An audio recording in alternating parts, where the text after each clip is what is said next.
안녕하세요. 2021년 3월 19일 맛있는 브로커리 뉴스 시작합니다. 첫 번째 경제 IT 뉴스입니다. 미라클레터 전합니다. YOT, You of Things, 에이미 웹이 2021년 이후의 기술 트렌드에 대해 이야기하며 던진 첫 마디는 이래요. 당신의 몸이 네트워크다. 이제까지 우리는 사물 인터넷이라고 하여서 우리 주변에 있는 옷, 모자, 가방, 시계 등과 같은 모든 것들이 인터넷과 연결된다는 이야기를 했었잖아요. 그런데 에이미 웹은 한 발 더 나아가서 우리의 피부, 코, 눈, 두뇌, 입 등과 같은 모든 것들이 인터넷과 연결된다는 이야기를 했어요. 그래서 사물 인터넷, 인터넷 오브 띵즈이 아니라 인체 인터넷, 유 오브 띵즈라는 말을 써야 한다고 합니다. YOT 흥미롭죠. 다음은 한국일보에서 전합니다. 21년 된 쇼핑몰이 5조라고. 네쿠, 카 이베이 인수전 등 돌린 이유. 5조 원 비용 대비 미래 가치 평가에서 엇갈려 16년 연속 흑자를 달성한 이베이 코리아의 수익성과 오랜 사업 기간 동안 확보한 충성 고객은 분명 탐나는 부분. 하지만 공간을 빌려주고 판매자와 소비자 연결 기능만 제공하는 오픈마켓 방식을 고수해 왔다는 점이 차세대 전자상거래, 이커머스 플랫폼 전환에 오히려 걸림돌이 될 수 있다는 의견입니다. 다음은 조선비즈 전합니다. 1년 수익률 마이너스 80%. 잠 못 드는 곧버스 개미들 코스피 지수가 등락을 거듭하면서 변동성 장세가 이어지자 개미들이 눈물을 머금고 곧버스 손절매에 나서고 있다고 합니다. 곧버스는 지수가 등락을 거듭할수록 손실을 보는 구조인 탓에 개미들은 할 수 없이 손절매에 나설 수밖에 없다고 합니다.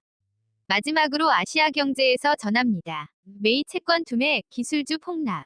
유가도 7% 하락. 미국 연방준비제도의 인내심이 현지 시간 18일 미 국채 금리 급등과 기술주 폭락 사태로 이어졌습니다. 하루 전 제롬 파월 패드 의장이 2% 이상의 인플레가 상당 기간 지속돼도 경제가 회복되는 확실한 징후가 있을 때까지 통화 정책 정상화에 나서지 않을 것이라고 언급한 영향으로 상승세를 보였던 전날과 완전히 상반된 반응이 벌어졌습니다. 이상 경제 IT 뉴스였습니다. 두 번째 세계 소식입니다. 첫 번째 국민일보입니다. 걱정되는 미국 FBI 등 아시아계 겨냥 공격 증가할 것. 미 국가정보국 DNI, FBI 등 정보당국은 인종적 이유로 촉발된 극단주의자와 무장조직에 속한 과격주의자가 미국 내 테러 위협 중 가장 치명적이라고 경고했습니다. 또 이들의 공격이 올해 더 증가할 수 있다고 우려하며 국회의사당 난입 사건과 코로나19 팬데믹, 음모론 확산 등이 이들을 추동하고 있다고 분석했습니다. 다음 중앙일보입니다. 최선희 적대시 정책 철회 안 하면 북미 접촉도 없다.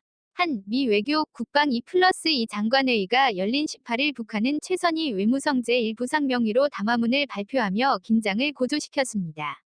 최 제1부상은 미국을 향한 강대강 원칙을 강조하며 미국은 자기들이 대조선 적대시 정책을 계속 추구하는 속에서 우리가 과연 무엇을 할 것인지를 잘 생각해 보는 것이 좋을 것이라고 경고했습니다. 이어 우리는 또다시 미국의 시간벌이 노름에 응해줄 필요가 없다고 생각한다. 며 미국이 즐겨 써먹는 제재 장난질도 우리는 기꺼이 받아줄 것이라고 했습니다. 다음은 연합뉴스 미얀마 소식입니다. 바리케이드 불길, 연기, 전쟁터 같은 미얀마. 미얀마 군경에 계속되는 유혈진압의 시위대도 자기 방어에 나섰습니다. 도심 곳곳에 바리케이드가 설치되는 등 마치 전쟁터를 방불케 하는 극도의 긴장이 이어지고 있습니다.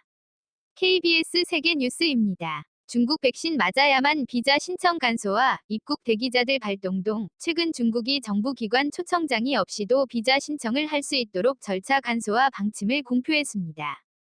조건은 하나, 중국산 백신을 맞고 접종증명서를 소지하면 됩니다. 문제는 오로지 중국산 백신만 인정하기 때문에 한국서 중국산 백신을 맞을 길이 없는 입국 대기자들은 이전과 같이 애만 태우고 있습니다. 이상 세계뉴스였습니다. 세 번째 정치편 기사 이어집니다. 뉴시스에서 전합니다. 북한, 말레이시아와 국교 단절 선언. 말레이시아 정부가 불법 자금 세탁을 해온 것으로 미국이 지목한 북한 주민을 미국에 인도하자 북한이 19일 말레이시아와 국교를 단절했습니다. 북한 외무성은 19일 성명을 발표, 조선민주주의인민공화국 외무성은 미국의 강박에 굴복하여 우리 국가를 반대하는 특대형 적대행위를 감행한 말레이시아와의 외교관계를 완전히 단절한다는 것을 선언한다. 라고 밝혔습니다. 다음은 이데일리가 전합니다. 오세훈, 저가 땅으로 이익 봤다면 영원히 정계 떠나겠다. 오세훈 국민의힘 서울시장 후보가 처가의 내곡동 땅 투기 의혹에 대해 정계 은퇴까지 언급하며 거듭 결백을 주장했습니다.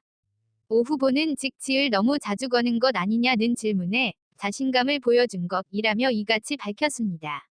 말이 씨가 되면 안 될 텐데요. 다음은 뉴스원에서 전하는 소식입니다. 협상 결렬 수용 환영. 안 협상 종일 롤러코스터 끝 결렬. 두 후보 측은 후보 등록 전 단일화를 위한 협상 마지노선이었던 18일 하루 종일 냉탕과 온탕을 오가며 협상을 이어간 끝에 결국 결렬을 선언했습니다. 양측은 여론조사 문항과 방식을 놓고 끝내 이견을 좁히지 못한 것으로 알려졌습니다. 정치 소식 마지막은 서울신문입니다. 이해찬, 윤석열 대통령한테 대드는 반사체라 스스로 못 커. 출마해주면 감사. 이해찬 전 더불어민주당 대표가 18일 차기 유력한 대권주자로 급부상한 윤석열 전 검찰총장에 대해 생명력 있는 발광체가 아니고 반사체라 스스로 커 나가지는 못할 것이라면서 출마해주면 감사하다고 평가절하했습니다. 이상 정치뉴스였습니다. 네 번째 사회뉴스 전합니다. 동아일보에서 전합니다. 자동차 부품 제조업체인 주식회사 호원 노동조합의 공장 점거가 사흘째 이어지면서 부품을 공급받지 못한 기아 광주 공장의 생산 라인도 사흘째 멈춰섰다는 소식입니다.